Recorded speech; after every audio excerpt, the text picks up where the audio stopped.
Banks led the rally yesterday. They're rallying again today, but does this have legs or is this just an oversold bounce? Well, see, banks, the problem with banks, they don't have the estimates. They can't make the estimates.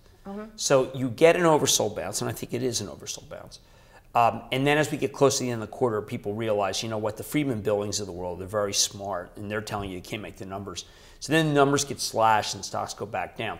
So you have to be, with the exception of JP Morgan, which has just been crushed, and yields for, you can scale out of the others. And you know, we had this U.S. Bancorp. I think it's the greatest, but this yield curve is not great for U.S. Bancorp, and they'll make the numbers, but a lot of guys won't. We held on to SunTrust because they're going to reapply. This is, of course, action alerts.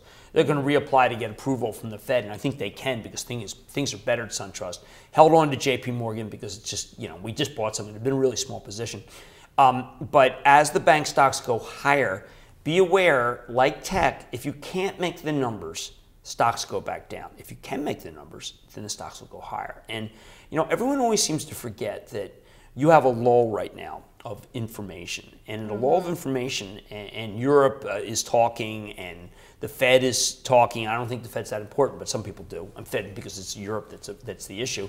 Right. Then people are going to say, you know what, I'm not worried about the numbers. And then as we get close to the end of the quarter, they're going to be real worried, and the banks aren't going to make the numbers. So the banks are going to have a bad quarter. Yeah, they are. They're all going to have bad quarters. But you said previously JP Morgan could be an outstanding. Well, JP Morgan's down too much to sell. I mean, I think that they'll, you know, a $2 billion loss is horrendous. $4 billion. I mean, by the way, what people don't understand, I mean, it's very easy to say JP Morgan's just a rounding error, but risk, having been on a desk, this is just a travesty.